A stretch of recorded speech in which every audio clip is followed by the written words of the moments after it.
distingués invités, mesdames et messieurs, dans le système solaire qui est le nôtre, l'humain paraît incontestablement l'être vivant le plus évolué au plan cognitif, c'est-à-dire que nous les humains, nous sommes parmi tous les êtres vivants de la Terre, voire de tout le système solaire, ceux qui disposent des plus grandes capacités de perception, de compréhension, d'acquisition de connaissances, de raisonnement, d'adaptation et d'interaction avec les autres éléments de notre environnement. C'est fort de cela qu'à notre échelle terrestre, les humains dominent les autres êtres vivants et parviennent à améliorer constamment leurs conditions de vie et de bien-être.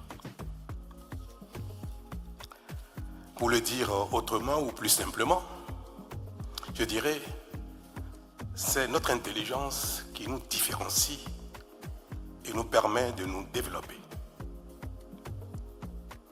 Mais malheureusement, cette chose-là, qui est notre intelligence, notre capacité de comprendre, de percevoir, d'analyser, d'interagir avec ce qui nous entoure, cette chose-là, malheureusement, nous distingue aussi les uns les autres par rapport à nos voisins. Il ne nous distingue pas seulement par rapport aux autres êtres vivants. Il fait la différence entre chacun de nous.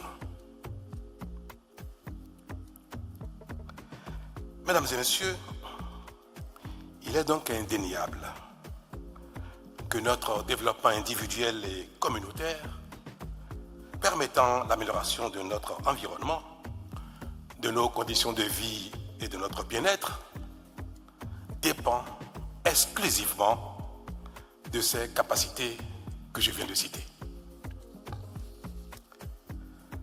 Ces capacités qui relèvent de notre cerveau et qu'on appelle capacités cognitives constituent pour chacun de nous, hommes et femmes, l'élément le plus important et le plus précieux de notre nature humaine.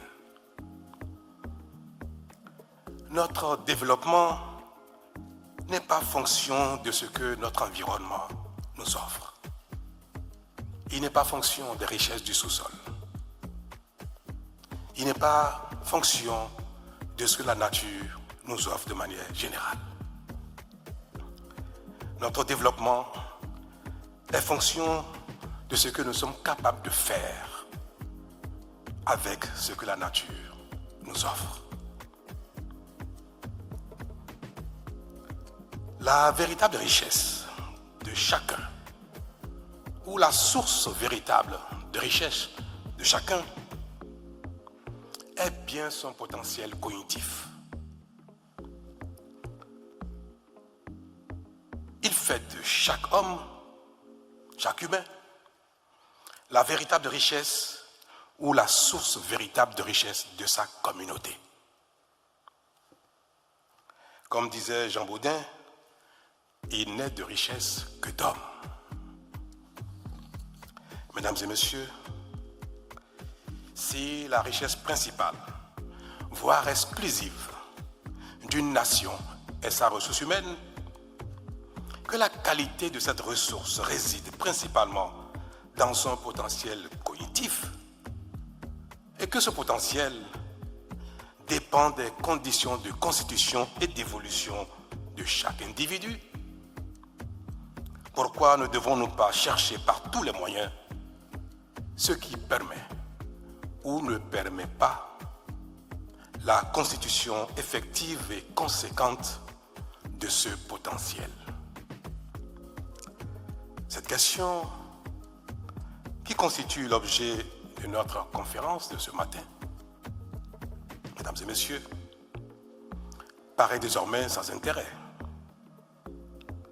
puisque la science nous a révélé avec certitude que le plein potentiel cognitif se constitue au cours des 1000 premiers jours de la vie, soit du 3e mois de gestation jusqu'à l'âge de 2 ans, et que la qualité de la nutrition durant cette période en est un facteur déterminant. Mesdames et messieurs, c'est parce que le gouvernement du Bénin est conscient de cette réalité qu'il s'est engagé à la suite de son programme d'alimentation scolaire dans un ambitieux plan de supplémentation nutritionnelle qui vise à offrir à tous les enfants de milieux défavorisés, dès leur conception jusqu'à l'âge de 2 ans, un accompagnement nutritionnel conséquent pour leur garantir un développement optimal du cerveau, du corps et des défenses immunitaires. Car en effet,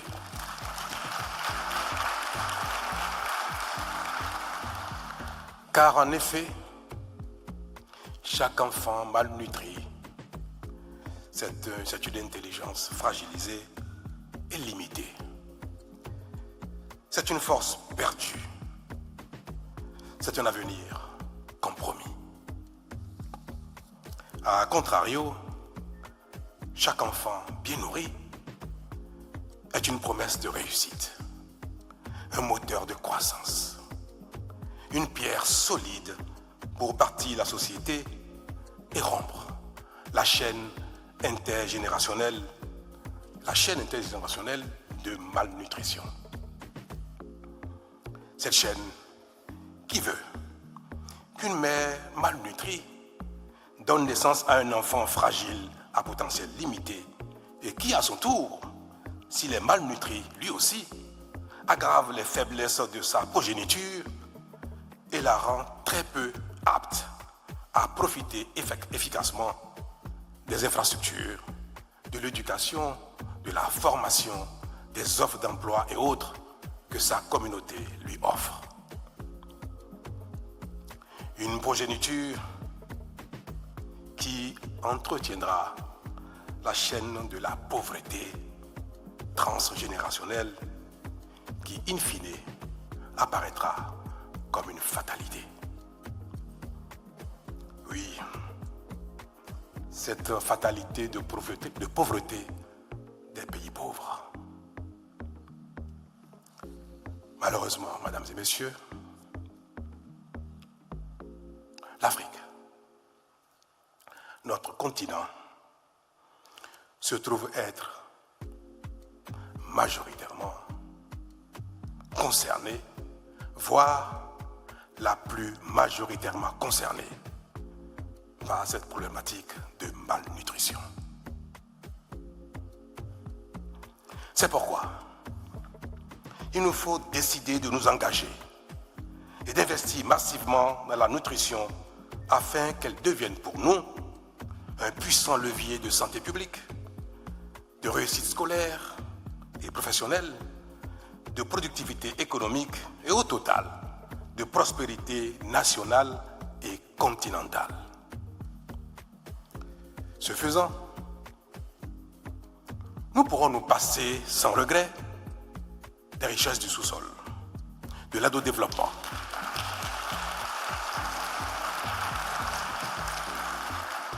nous pourrons rattraper notre retard sur les pays développés.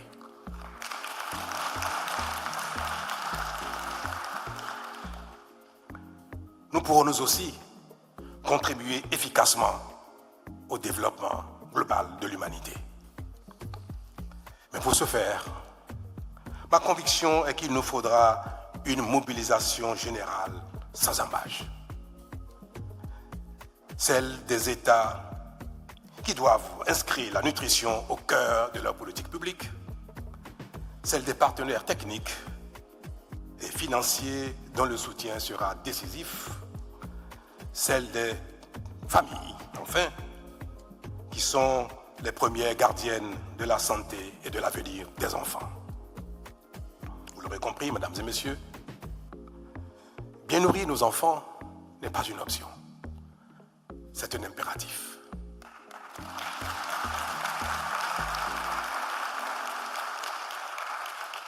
Je veux donc espérer, mesdames et messieurs, que cette conférence soit non seulement un cadre d'échange, mais aussi et surtout l'occasion de renforcer les connaissances et convictions pour susciter et booster les motivations au profit de la nutrition, et notamment sur notre continent africain.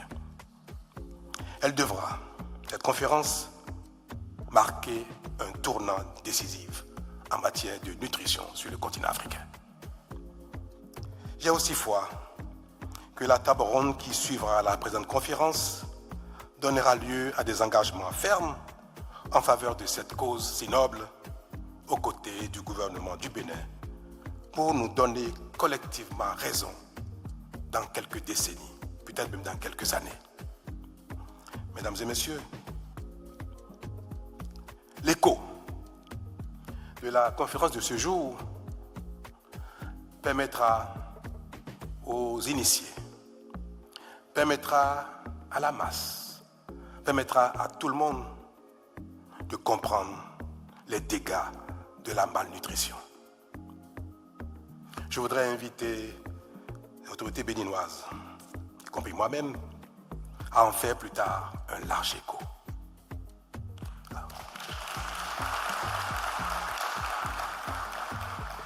J'invite donc les experts et les scientifiques à nous donner les éléments d'explication de compréhension dans les mots les plus simples.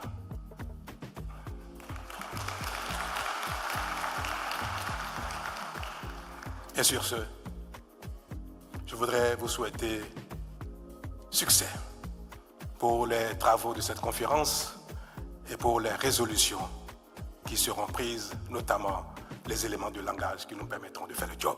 Merci.